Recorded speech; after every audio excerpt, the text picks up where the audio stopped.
Alright, so it seems like I have lost my microphone to record this video.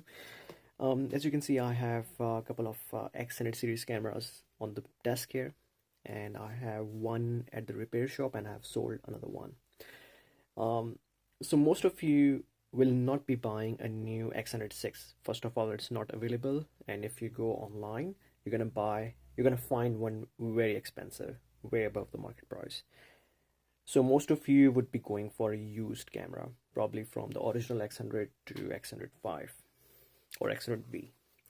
Now, before you go ahead and make a purchase or just trust what your seller is saying, um, you need to check the camera yourself, or you need to at least ask for these things, which are very important for this kind of um, technology. Keep in mind that these cameras have a hybrid viewfinder and an attached 23mm lens, APS-C lens.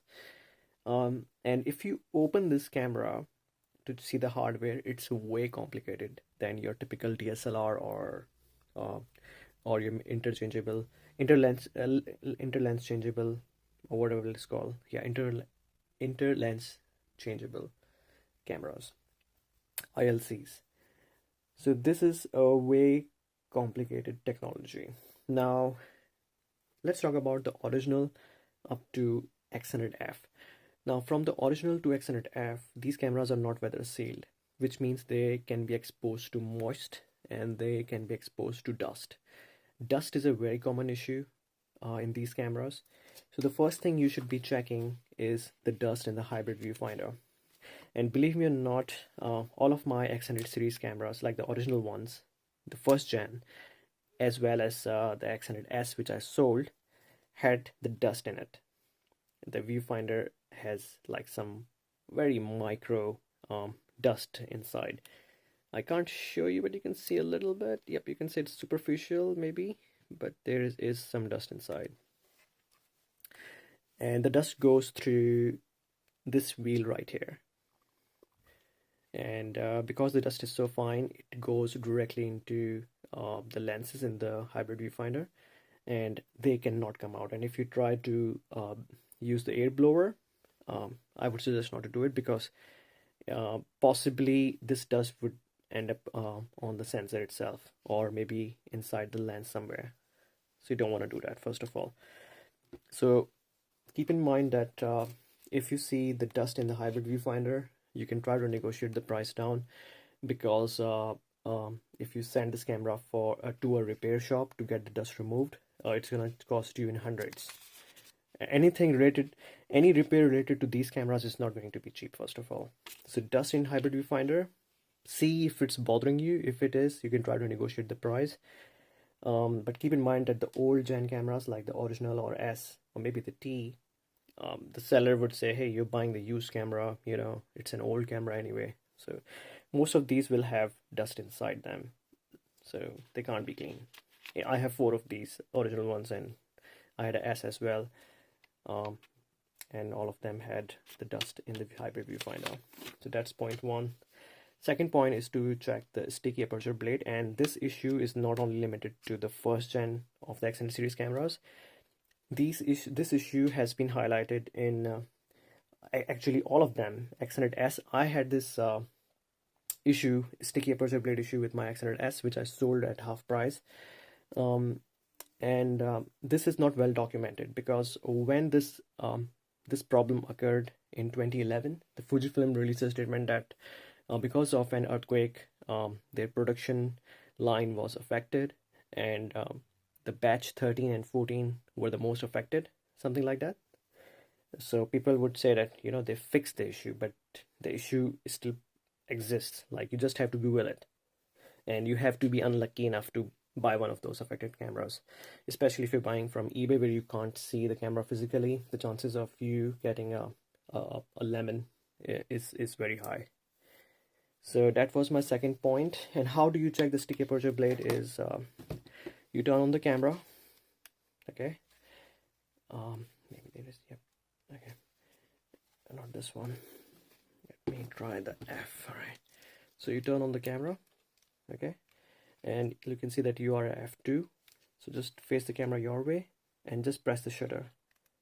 and see at every single stop right here, f2.8, f4, just see if the aperture blades are closing properly and opening properly without any hesitation, because this kind of repair is gonna cost you hundreds, so probably there won't be any repair anyway if it's an old camera. And it's not limited to the original or X100S, it's widespread, so you could face this issue in your X100V too. So sticky aperture blades is your second issue which you should be asking questions about, and testing the camera yourself if possible. The third common issue in these, in all Fuji cameras, is the command dials. What are the command dials? These are the command dials. You can see they spin. So the newer cameras have these ones in the front and one on the back, and these malfunction a lot. So what happens is this, I will show you. This one doesn't have that issue, but you can see that I'm sorry.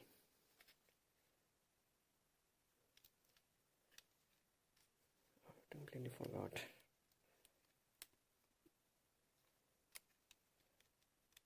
Yep, you can see that this shutter speed right here, when I turn the command dial on the left, it changes, and when I turn it to the, let's go to T maybe.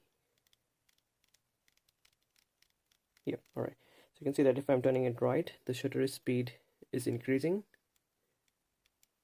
But if it's malfunctioning, your shutter speed will just bump from 200 to 800, or maybe the ISO will bump from 200 to 1600, something like that, and it can be a pain in the ass to adjust the correct setting you want to dial into the camera. So you got to check these dials, because again, these dials, there's a fix. A fix is to use the electronic contact, like the electrical cleaner spray, to fix it, and it works. But again, this thing is gonna cost you like $10, and it's like you should know what you're doing. And you put some of this spray on a cotton swab, or maybe what do you call it, like the ear tips, Q-tips, and just touch this wheel and just rotate it and leave it for a night or something. It will fix the issue. I'm not sure if temporarily or permanently. It has fixed this issue in my XE1, so that's also a solution. Let's move on to the issue. Another issue is the sensor dust. Sensor dust is common in the non-weather sealed X100 series cameras from the original to the F. Sometimes the dust lands into the sensor, and it is quite visible on some of the apertures, for example 5.6, 8, 11, 16. You can do a test. You can set this camera to f16 or something, and auto ISO, and shoot, like try to take a photograph of a white wall, and just check the photograph on the back of the screen to see if you can see any spots. Because if there's sensor dust, it's going to annoy you forever. And if you still want to buy that camera, you can negotiate the price down heavily, because now this issue, if you go to get this sensor clean, it's going to cost you quite a lot of money. Nothing is cheap when it comes to repairs or maintenance of these cameras. Let's move to another issue. Stuck EVF. This is the big problem, a big issue in the X100F series and X100T. Even in the first gen as well, and the second gen, and I think in X100V as well.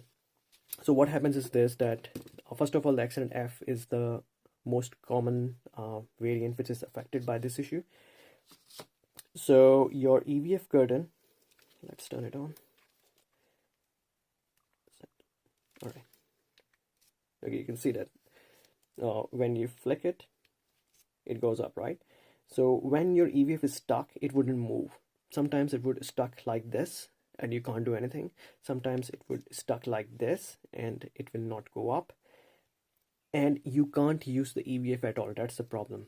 So when that issue occurs in this camera, this thing, the hybrid viewfinder, is completely useless.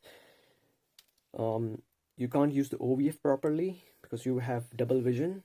It's kind of weird error, and one of my X100F, which is at the repair shop right now, has that issue, and that repair is gonna cost us $500 Australian dollars, which is ridiculous.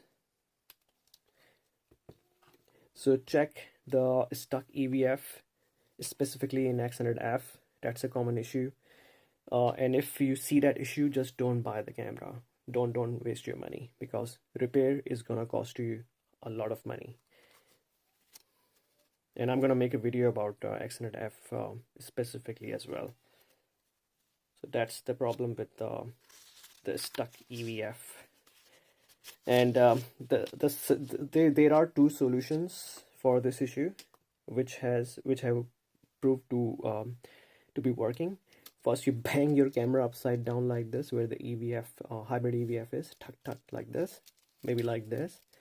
It will release the EVF curtain, but don't do this. And second one is to just open this camera up, and there's a cable which attaches the battery and the EVF to the system. You have to just plug that cable back inside, so so the contacts are connecting to the motherboard, something like that. And this is complicated. You will need proper tools to do it, and it won't work in some cases. Some cases it has worked, in some cases it won't work. So Google this issue up, see if you are able to bring the price down, and you know, give yourself a go. Or you can just use this camera